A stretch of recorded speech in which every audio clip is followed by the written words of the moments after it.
September 21st, 2012, the day the iPhone 5 ships around the world. We're pretty lucky. It's only 10:30 in the morning, actually just before 10:30 in the morning, and my iPhone 5 is here. We're going to do a quick unboxing, do a little bit of a comparison with the 4S box anyways. It looks like it could be about the same size, but we know what you want to see, so let's go ahead and dig into this.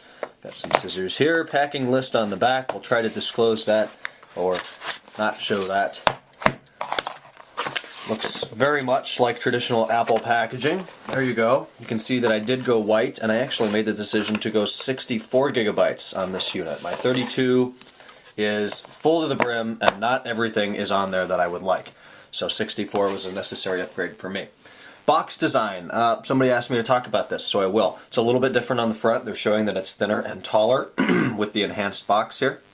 Still do have an Apple logo on the bottom as opposed to the iCloud. Apple on the top on the 4S and the 5. Then it just says iPhone 5 on both sides with, of course, there we go, iPhone 5 white, 64 gig on the back. So now the fun part. We get to open up the shrink wrap and see what this thing looks like. Tons of coverage of the iPhone 5 on techinform.us, our technology blog. Nothing hands-on yet because this is, as far as I know, the first time for anybody from TechInform being able to see the iPhone 5, which is right there.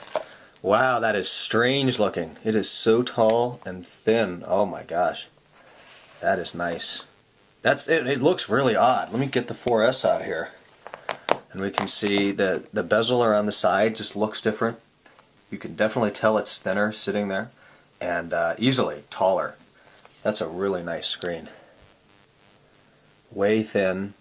Same kind of stuff on the side. The aluminum actually looks really nice on the back. Let's pull that plastic off. Love that sound. See that aluminum? Which, oh wow, that feels nice. Unfortunately, it feels like a scratch magnet. We'll see what Apple's done about that. Camera, lens, microphone, power button in the same place. Nothing on the right but the SIM tray for, I believe, GSM phones. There's the new dock connector at the bottom for Lightning. Headphone jack now at the bottom, as well as speaker and microphone. Antennas on the sides and back. Buttons there, and the hold switch. We'll boot that up in a minute, although we pretty much know what we're going to see, the activation info. Throw it off to the side and see what else is in the box. Pull up just like any Apple product before it, designed by Apple in California. I'm going to guess this is all the same stuff. Fingertips or hello or something smart. Actually, it opens a little bit differently. What do we have? It says hello. We have Apple stickers, iPhone info, a little bit of how-to for iOS 6. Could be useful if you're new. No SIM eject tool. I think they killed that with the 4S or the 3GS way back in the day. There is our Lightning connector. I have a video unboxing this the other day. It is tiny. We also have this that we've had for years to charge the phone via USB. And then the new EarPods, which I may or may not review. It looks like they come in their own case here with a little bit of plastic on them. And supposedly they're supposed to be more comfortable, better built, and slightly better sounding. So maybe we will talk about those later. Clear all this out of the way.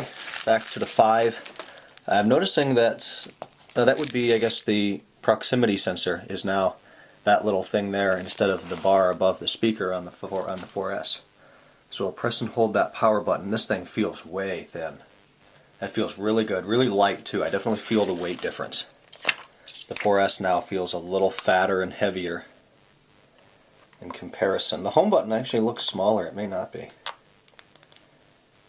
Holding it in the hand feels like you're going to be able to get up to the top of the screen fine. I know that was at least a concern of mine, is that it would be too tall and you'd have to move it down in your hands to reach up there.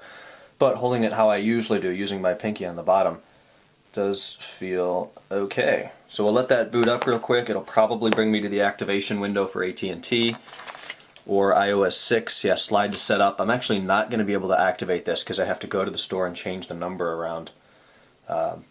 But wow, yeah, screen looks really good. Initial impressions, excellent, very thin, very light, very futuristic. Come back to the channel, check out the review in a little bit. Thanks for watching. You guys have an awesome weekend. If you're getting an iPhone 5, enjoy it, play with it, let me know what you think, and I'll talk to you later. Subscribe if you like what you saw. Bye-bye.